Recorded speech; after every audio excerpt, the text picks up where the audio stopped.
Some leaders leave footprints, others leave libraries. You're tuning into the Authors on Mission podcast, where industry giants become literacy legends. In every episode, we talk with authors who turn their brilliance into books that transform lives. I'm Danielle Hutchinson, your host and Chief Creative Officer at Authors on Mission.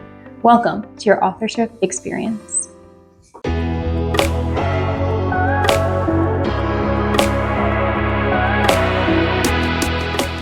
Hello and welcome to Authors on Mission podcast. Today, let's picture this. A 15-year-old sits in a hospital room, wondering why the very systems designed to help seem to make everything worse. Fast forward a decade, and that same person has become one of the most important voices challenging how we understand and address mental health in America. Welcome to Authors on Mission, where we dive deep to the writers and thinkers who aren't just documenting our world's challenges, they're actively working to solve them. I'm your host, Danielle Hutchinson, Chief Creative Officer here at Authors on Mission, and today we're exploring one of the most pressing crises of our time through the eyes of somebody who's lived it, studied it, and is now fighting to change it. Our guest today is Aly Vredenburgh, author of Out of Focus, Why Gen Z's Mental Health Crisis is More Complex Than You Think.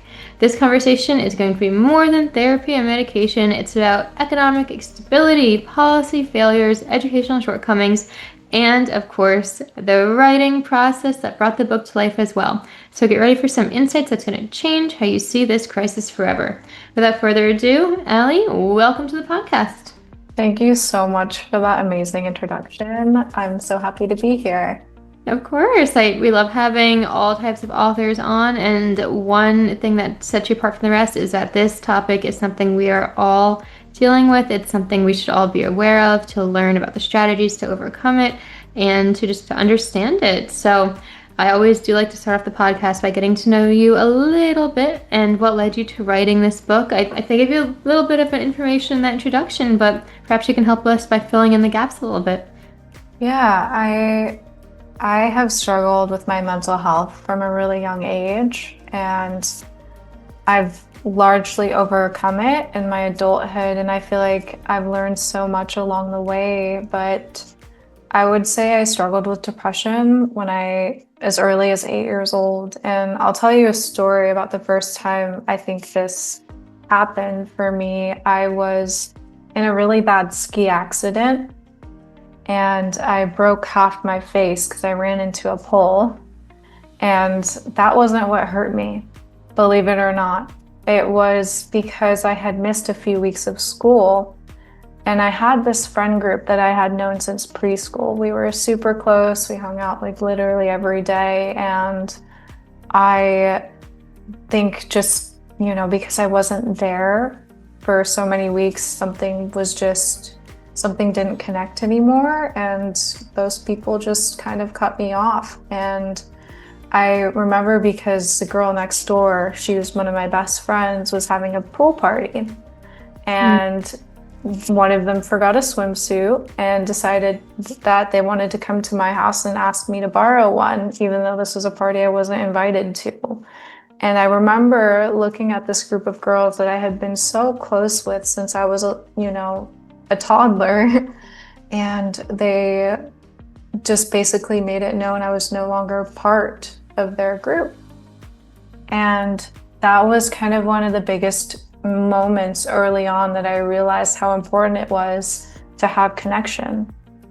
And it was from there where I became really fascinated with mental health. I started doing research in mental health. I won the science fair when I was 14 years old, the big sweepstakes prize, and it was really cool. And every year I did the science fair, and one of the projects I did was actually about early school start times and about how sleep is one of the core determinants of mental health. And that research was actually later used as something that bigger researchers used to make school start times later. So it was pretty exciting. And I went to undergrad. I got my bachelor's in sociology because I've always been fascinated with society as a whole and kind of what systems contribute to everything, really. But I ended up graduating, and on the day of my last final, I was asked to do the Masters of Social Innovation program. I interviewed and got in with a scholarship, and I wanted to do that program to work on mental health innovation.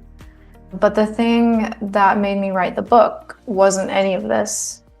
It was that I lost my best friend during the pandemic.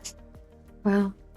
Well, I mean, this has been a lot of powerful stories here. I'm so sorry to hear about your best friend. I know that must have been terrible. Was it COVID related, or was it due to It these was challenges? it was due to her mental health challenges. Challenges, right? Like I could only imagine. And just connecting the dots here, it must have been because of the lack of connection during that time. Is that correct? Yeah, she had a lot of different factors, and honestly, a lot of those factors I cover in my book, and I think some of it had to do with learning from her and researching those topics because of what I witnessed. But she had a complicated home life. She struggled economically. There are different factors in her life that I think contributed, but I think truly the deepest one was that she felt very isolated. Yeah, yeah, and I can see why that's what led you to bringing out this book, with a way to share light into that. A nod to her as well, I'm sure, out of respect, and to show that this is what can happen, but also to move past that and say, how do we challenge this? How do we fix that? Yeah, absolutely. Yeah, and when I was looking through your book, and again, I know that this has been a very hard thing to get through and to really bring to life. I'm sure going through all of this and then doing the research behind it for the book, and figuring out what exactly needs to be said. I'm sure that was a big challenge, but I think you did it really well. I mean, for example, I was looking through the book, and you have even a diagram showing how mental health intersects and all of this. So I'm wondering if you could walk us through a little bit about that, because clearly it resonates in all different areas of life. What would you say about that exactly? How it affects all of us on a daily basis? I would say it's all extremely intersectional. I think a lot of mental health struggles, they stem from trauma, disconnection, and economic reasons. And because of that, it's all super intersectional. And one way to describe it is just through your average Gen Zer. The average Gen Zer gets about 40,000 a year. In today's economy, that's really, really difficult to live off of. And a lot of people who make that, which is the average salary, can barely afford groceries, can barely afford their basic necessities. And that breeds a environment for stress. And 1 in 4 people who are workers don't even know where to go to get mental health treatment. Half of people can't even get mental health treatment because they can't afford it. And a lot of people who do end up getting treatment in our system, only half of them who are treated for anxiety and depression actually end up in remission. So there's a lot of different things happening, but all these systems are interconnected. Our mental health might be based on work. In fact, most anxiety, relationship anxiety, comes from the workplace. And most cases of, depression can be rooted back to loneliness and isolation and feeling disconnected. So even something like our school system, which is a place where that could be a way for people to get prevention-based care, most schools don't actually have school counselors. In fact, the average school around America has 1 school counselor for about 525 students. So there's different avenues that things connect. Even our parenting systems. Our parents have a huge impact on our later mental health. And if you look at the way Gen Z was parented, we were overparented. A lot of us were emotionally invalidated and emotionally neglected. And all of those things are tied to poor mental health outcomes. Wow, yeah, I can see how, you made this in a way that it is all connected, and you clearly explained that just now. And one thing that resonated with me when you were talking about this was people are treated for, such conditions like ADHD and anxiety, but they don't ever quite make it to that recovery stage. So that's what I noticed in your book as well. You argue that we need some more preventative care rather than reactive approaches. I'm wondering, in your opinion, what would a preventive focused mental health system actually look like in practice? Yeah, great question. I think prevention starts at meeting people's basic needs. I would say if we eradicated poverty, about half of mental health cases would just be eliminated.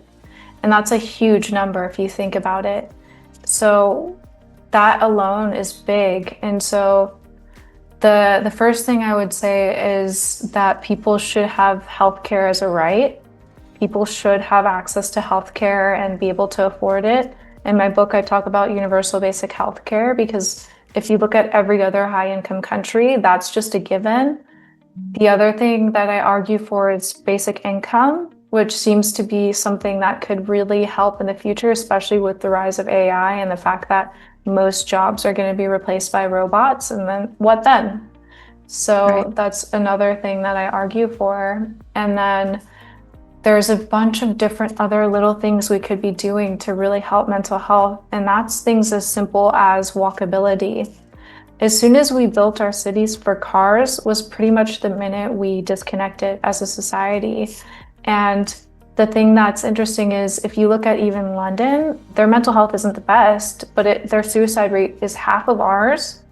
And if you look at the way they live, their cities are way more walkable, way better public transit, way more parks, healthier food, free healthcare. And so even London is like an example of similar to the US, but people are doing a bit better, and those things are definitely contributing.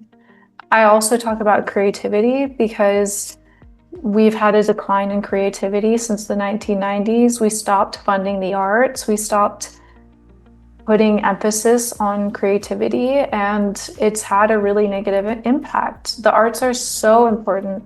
Free play is so important for mental health, and we just don't have that. Yeah, definitely. And I think that's why, there are some reforms nowadays, at least addressing the creativity aspect. I have seen, more initiatives for preschool, for example, more play, but I can see how that's like a small drop in the bucket, compared to everything else that you just mentioned. And yeah, who wouldn't mind more walkability in their lives to be able to get out, breathe the fresh air? That would definitely be something, I think is just a game changer. So it's a lot of stuff that we do need to focus on, but I guess the first step is perhaps recognizing it in ourselves. I'm not sure if you would agree with that. What's like the small scale step you would recommend for, anybody today listening to podcasts to try it on their own after they listen to this? So clearly we can't, restructure more outside places, for example, but there should be at least something you would recommend. Yeah, I'm working on my next book actually, which will address it a lot better. But I really believe a lot of mental health struggles, especially depression and anxiety, stem from disconnection. And there's different types of disconnection where it could be disconnection from ourselves, from our communities, from power, from feeling like we have power, and disconnection from basic needs. And so for disconnection from self, oftentimes when we experience trauma, we disconnect from ourselves, we disassociate, and we don't have that connection within ourselves. And so there's things we can be doing, like going to therapy, journaling, introspection, really figuring out why, like getting to the root of why do I feel so disconnected, whether it was some trauma in childhood or parenting or something like that. Giving answers to that can be really, really helpful. And then obviously getting professional care can be really helpful for that. Disconnection from community, those two I feel like are huge. We are in a loneliness epidemic. Half of people have no friends. Literally half of people have no friends in our society right now, and it's absolutely crazy. And we can absolutely connect with others, but I think that people don't know what it takes anymore to have true friendships. It takes on average 40 hours of time with someone to build a basic friendship with them. And a lot of us aren't putting in the time and effort to build those relationships. And because of that, we aren't connecting and having these deep, meaningful friendships that we could be having. And so just by making that effort to reach out to someone and spend time with someone and get your 40 hours in and maintain that relationship with someone, you'll better their mental health and your own mental health. And so it just takes that little extra effort to build those relationships. The other thing I will say, oh yeah. No, please go ahead. I was just saying that's a staggering statistic. Half of people don't have friendships. It's just a little sidebar here. Was that based on their definitions of it, or just like they don't? I'm just curious where that came from. It's huge. Half of Gen Zers, at least, half of Gen Zers feel like they don't have any close friends. I'm sure there's acquaintances, but half of Gen Zers feel like they don't have friends. And if you Google that, there's a few different sources. But yeah, it's absolutely staggering. And it is interesting because a lot of people want to blame social media for that. But I could definitely go into why I don't agree. But yeah, the last thing I'll say is that I advocate for kindness. And most people hear the definition of kindness as doing an act of service or doing something nice. I define it as the act of making someone feel seen. And so many of us, we go through our lives, we feel like no one sees us, that we don't belong. And so what I advocate for is to really, whoever is hearing this right now, to make an effort to be kind to someone and make someone feel seen, like they're valuable to you. Yeah, I really like that. You know, people think of kindness as, again, just something, just being nice, but it's more so being seen, being heard, taking the time to build those relationships, for example, that people just aren't doing these days. This is all really powerful stuff, and I really appreciate all of these, small little steps that we can all take today to make a difference. And hopefully when all that builds up, we'll be able to make more monumental change too. Like all those little drops in the bucket eventually will, hopefully come out to more greater impact. So, all this being said though, we should transition a little bit into the book itself and that writing process. One question I just asked earlier regarding the research is a thing that had a huge part to play in your book, for example. So what was your process for, gathering information, synthesizing the data, the studies? How did you compile the book? And research specifically? If you go to the back, I probably have 30 pages of sources. I have I've done a lot of research.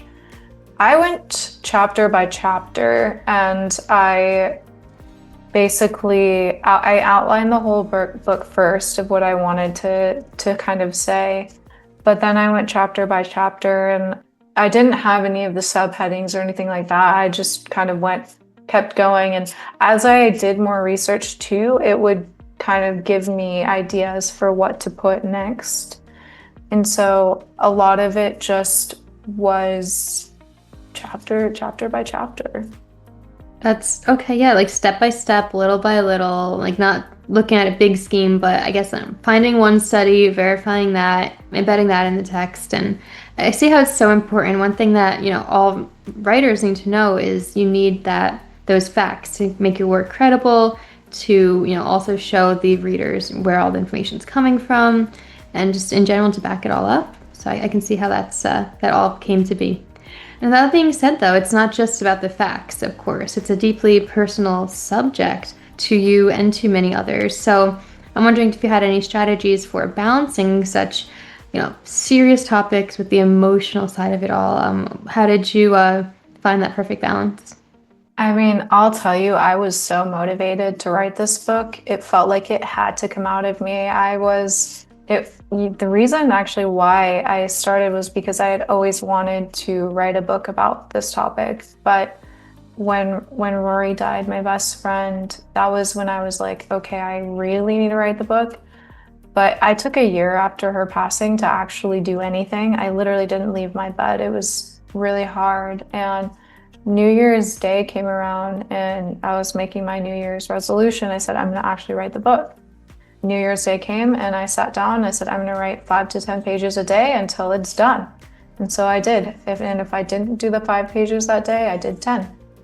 That's incredible. So you did stick to it. Did you have any strategies for sticking to that, though? I know a lot of authors say the same thing and then life comes up. So What would you recommend in terms of consistency for getting it done? I was very much, if I didn't want to write 10 pages. So I was like, I guess I'm going to do 5. But when those moments did come up, I'm like, doing the 10 pages that day, I'm like, that was a lot. I'd rather just do 5. And so I think that kind of motivated me to not, miss a day. But there were times when I literally wrote 20 pages in one day because I was trying to catch up. So I probably sound a bit intense, but I think it's just I care so much about the subject that I absolutely wasn't going to let anything get in my way. So I think really a lot of writers might not, I don't know. I think a lot of writers have that passion. They're writing something they love, and it's a labor of love. And I think that when you put your passion and love into something, you can let it motivate you. I guess that's all you need, right? That drive. There's something you said it yourself, the quote, it was dying to come out of you. So, when you have that passion behind it, it makes total sense that you just make it work. If you miss one day, you write more another day, and eventually you'll get there. So I love that. That's something we can all implement as well. That's perfect. Did you have any challenges while writing the book, though? It seems to me like it kind of came right out. You were inspired by it. You backed up with that data that we mentioned. Were there any roadblocks along the way? Yeah, I would say that the editing process was probably a bit of a roadblock because I hired someone to do the editing, and I felt like the editor didn't necessarily do much, and it was probably the brief I gave them and all of that. So I ended up having to go back and do a lot of the editing myself, and so I ended up ordering a proof copy of the book, and I just read through it and as if I was one of the readers critically, and I did that I think a total of 3 times till I got through it all and was able to get all the mistakes out. And I also had a family member do it too, so I was able to do the editing process. But I think I've always had challenges with like relying on other people, and so when you do hire someone, you want to make sure you hire someone that you really trust and that will do the work that you want. Yeah, that's an incredible thing to think about. We all know the importance of going through the editing phase, but you need to make sure you're hiring the right one, somebody who understands your vision and knows what you need to get across most. And, while I can agree or make the case for maybe they didn't find too much to change, they should at least, communicate with you, why they think that, or what needs to be done to make it even better, for example. So I can see how that must have been really frustrating. It's a shame that you had to do it all on your own, but it seems that it worked out and you were able to get it read over by your friends too. So I guess what at the end of the day what you need to do, and if maybe perhaps you would agree, is looking at all your resources and figuring out, okay, what's the best team I can build around myself to help. And I guess that kind of plays right into the need for connection. In the writing world, it matters too. Absolutely. So yeah, as we begin to wrap up today, then Aly, I'm wondering if you might have any other tips for the audience today, whether it be about writing or about, how to better connect ourselves with the world or anything along those lines. What more can we learn today? What do you think? This is my favorite advice, and I think it's like really important for writers, but there's this story of this guy who bought land that had gold in it. I don't know if you've heard this one, but basically this guy won this amazing auction for land that has supposedly some gold on it. And when he got the land, they pointed to a spot and said, the gold is over there, you just need to dig for long enough. And so the guy is digging, for years, probably 2 years, 3 years, just digging in the same spot. And after the 3rd year, he goes, oh my God, there's no gold here. I've been digging for too long. There's absolutely no way there's gold here. And so he's like, you know what, whatever, I'm going to sell the house. So he sells the house, and the guy who's buying the house from him goes, why are you selling the house? It's a perfectly nice house. There's a big hole in the yard. Why is there a big hole in the yard, He goes, oh, well, they said there was gold there, but there's not, so whatever. And so he sold the house. The guy who buys the house goes in the yard. He digs for 5 minutes and finds the gold. And so what it really means to say is that when you're working on something, don't give up and let someone else take it from you. Go and get your own gold. I love that story. That's the perfect analogy. I think that's beautiful. Don't give up on it. You know, keep at it, keep going until you find that gold, whatever that gold might mean to you. That's an incredible thought to leave us off with today. Just go ahead and search for your own gold.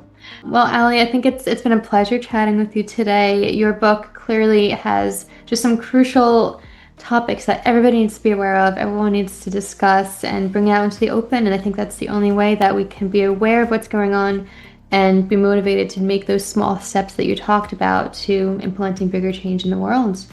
It's been a great conversation. A lot of fun. Thank you so much. Of course. And, Aly, I know beyond this, you're working on a couple other projects as well. I think I heard you mention, or I saw that you mentioned earlier, you're also working on a documentary and you have some other projects in the works. So I was wondering if you want to share that with our audience today so we can be excited for what's to come. Yeah, I am working on a documentary. It's called Crisis Generation. And it will hopefully be out in the next year. And it's just basically all the stuff I talk about in my book, but it's a little more exciting. It's not just my story, but a lot of other really impactful people who tell their stories and experts from literally around the world. So it's an incredible film and I'm excited for people to see it. Well, that's amazing. Where can we go to, see it when it comes out or be on the lookout for it as it comes to be? How can we get in touch is what I'm asking. Yeah, you can follow the film page on Instagram. It's at Crisis Generation Film. You can also follow me, which is an even better way to find out, but it's just my name, Aly Vredenburgh. And yeah, I have a website, outofocusbook.com, and you can stay in touch. Well, perfect. So, to everybody listening, we're going to put those links in the description box of our podcast today. So go ahead and click on over and remember to do that along with pieces of homework that Aly's left us with, being more kind to others and all these other tips that we mentioned today, making sure that we're doing our best to be better people to make connections with others. So thank you again. It's been a pleasure. And to everybody listening, if you are also inspired just as I am, you can go ahead and check out Out of Focus wherever books are sold. Click on the links like I mentioned before, because Aly's not just writing about these issues, she's dedicated her life to creating real solutions. She's literally saving lives and changing how we approach mental health in this country. So thanks again. It's been a pleasure. We wish you an amazing night, and to all of our listeners, keep writing, keep creating, and keep pushing for the change our world desperately needs. See you next time on the next episode of Authors on Mission podcast. This is Danielle Hutchinson reminding you that somewhere, someone needs the book that only you can write. Visit authorsonmission.com to start your legacy. Until next time, keep leading, keep inspiring, and keep thinking in chapters. Have a great day.